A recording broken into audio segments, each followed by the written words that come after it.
Here in Walk and Grill Restaurant. So guys, eat all you can. Ayan, kanilang food. Super ganda guys. For 2.5 only. Ayan. So guys, punta na kayo dito sa Salmia. Sa taas po ng Kabayan Hypermarket. Ayun siya.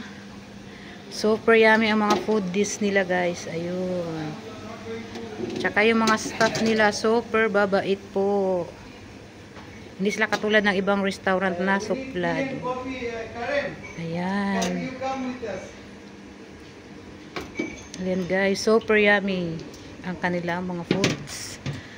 Sa dami nilang putahe. Nako, sulit na sulit yung bayad nyo. Kaya punta na kayo guys.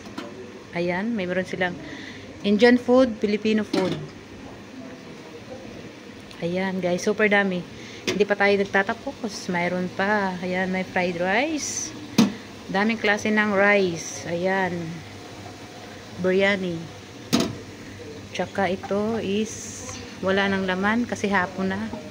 So guys, punta tayo sa kanilang mga sweets. Tsaka salad. Mayroon silang sushi. Ayan guys, sobrang sarap po guys. Ayan ang kanilang salad. Ayan. Many kind of salad. So you can come here guys. Visit her Walk and Grill Restaurant. Located Old Sock, Salmia. So guys, ito yung mga sweets nila. May Indian sweets sila, Filipino sweets. Sweets. Lahat na lang ng sweet nandito.